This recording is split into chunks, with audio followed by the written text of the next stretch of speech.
Holistic nutrition consultant Jen Matney is back with an all-new Food Positive. Hello and welcome back to Food Positive, where we explore all different nutrition topics so that we can take a preventative look at our health and use food as medicine. Now, this is the very first Food Positive episode of 2021. Welcome everyone. Happy New Year to all of you out there watching. Every year at this time you start to hear things like New Year, New You. And many individuals will actually take advantage of the change to a new year by focusing on health-related New Year's resolutions.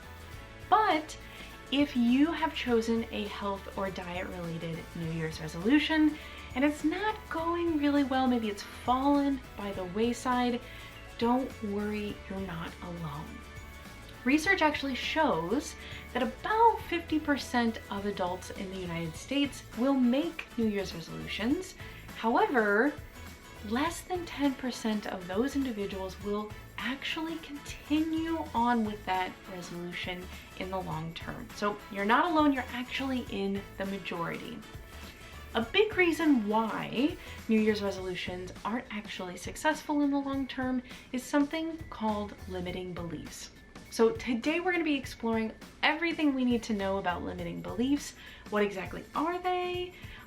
Some different types that might be manifesting in your life.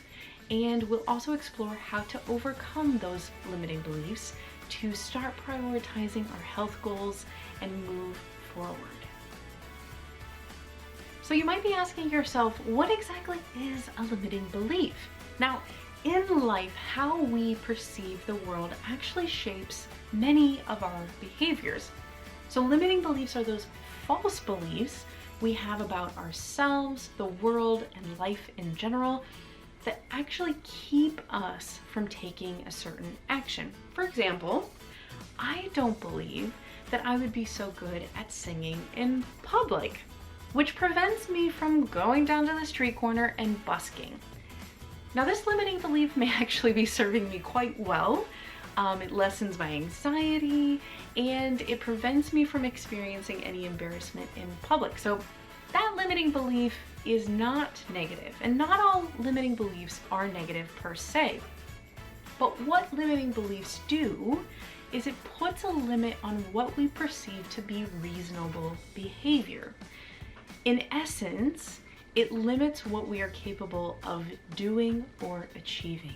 It can hold us back from who we want to become or what we want to achieve. So limiting beliefs are those false beliefs about ourselves, about the world, and about life in general that prevents us from taking certain actions. Okay, so we've talked about what exactly is a limiting belief. Now let's explore the different types of limiting beliefs and how they might be manifesting in your life. So researchers agree that there's actually a few categories of limiting beliefs. We may be feeling limiting beliefs about ourselves, the world, or life in general, just like we mentioned just a few moments ago. So those limiting beliefs that we have about ourselves, those can actually manifest in not feeling like we can do something because of something innately wrong with who we are as people. So, for example, I'm not able to drink enough water for optimal hydration because I'm just too lazy, right? That's all there is to it. Then we have those limiting beliefs about the world. So those can manifest in us feeling that we're not able to achieve something because someone won't let us do that thing. For example, I want to eat paleo, but I can't because my family disapproves of that way of eating. So that might be a limiting belief we have about the world. Then we have those surrounding life in general. And limiting beliefs about life in general usually manifest in terms of it just being too difficult. So, for example, I want to consume green smoothies every morning, but there just isn't enough time. Or, being a healthy, strong person isn't really for normal people who don't have trainers or private chefs. So why why make all these changes and do all this work for nothing? So that might be a limiting belief about life in general. It's just too difficult. So we have those about ourselves, about the world, about life in general, and those limiting beliefs can keep us from taking action and moving in a positive way, moving forward towards our health goals. Okay, so we've learned what a limiting belief is. We've also talked about the different types and how it might be manifesting in your life. So now let's explore what we can do to overcome those limiting beliefs and start moving forward. So as we've been exploring limiting beliefs, you might have thought to yourself, some of these thoughts, these limiting beliefs are actually resonating with how I have felt in the past when I've started a health goal. For example, you might have thought to yourself, I'm just too disorganized or too lazy to start this health goal.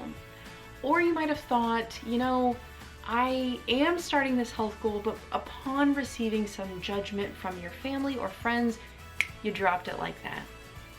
Or you may even have successfully completed a whole month or a couple months or a year of moving forward on your health goals, only to start feeling like there's no longer any time or it's just too difficult to maintain these health goals or to improve on them, right? So the first thing we want to do in combating or overcoming those limiting beliefs is we want to question it. Ask yourself, what is the point of this limiting belief? Is it even correct? We want to be able to challenge ourselves to imagine a world where that limiting belief is actually entirely false. And challenging that limiting belief will help open us to possible realities where it is false and there are alternate options for us, okay? Then step 2, we're actually going to question it a little bit more specifically, okay? So we're gonna ask ourselves, is this limiting belief serving me? So limiting beliefs usually have the purpose of preventing us from experiencing any struggle or any failure in life, because those moments can be kind of hard to swallow, right?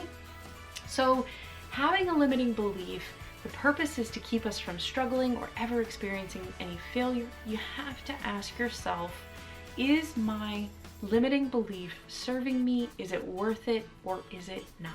So that's step 2. Okay, so now we've done step 1 and step 2. Let's focus on step 3. And step 3, get those creative juices flowing and start thinking of alternate beliefs. So maybe you're not disorganized, you're not plain lazy, but you haven't taken the time to create an easy to reach goal and the steps you will utilize to get to that goal. Maybe you lament all the time that you don't have the time to focus on your health and to prioritize your health, but maybe it's because you haven't actually set aside any block of time to do that. So creating these alternate beliefs will help you to identify alternate realities where those limiting beliefs aren't in fact true. And once we've done step 3, we've created those alternate realities, we want to do step 4, which is to take those alternate beliefs for a little test drive. So, like I said before, if you aren't disorganized, you aren't lazy, let's take that alternate belief for a test drive and create an easy to reach goal and how you will successfully achieve that goal over time. If you haven't spent time on your health goals and there's just not enough time in the day, take that alternate reality, that alternate belief for a test drive and set aside a block of time for practicing new recipes or exercising or drinking enough water. So once we take those alternate beliefs for a test drive, we'll notice a couple of things. One, we're going to notice all of our successes. So we might feel better in our bodies. We might be sleeping better. Our skin might clear up.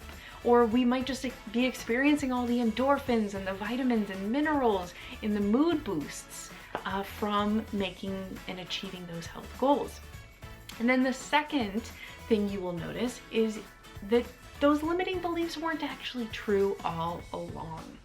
So step 4 is taking those alternate beliefs for a little test drive and experiencing all of the wonderful emotions when you realize that those limiting beliefs weren't serving you and they were in fact false. So that's step 1, 2, 3, 4 is question your limiting beliefs, then question whether that limiting belief is actually serving you or not. Is it worth it? Then we want to get creative and come up with alternate beliefs that might in fact be true, and we want to take those alternate beliefs for a little test drive and see how they fit. So thank you so much for being here for our exploration of limiting beliefs, what they are, what the different types of limiting beliefs can be, and how they can manifest in your life, as well as a couple of tips and tricks for overcoming limiting beliefs and moving forward in our health goals. Thank you so much for being here. That's all for today on Food Positive. If you have any questions, please feel free to send them to the local scene at PAC TV if they are nutrition or health related. We really would love to tackle those topics that mean the most to you. Thank you so much and have a great day. Thanks, Jen. To check out more of Jen's advice, visit eatpositivebepositive.com.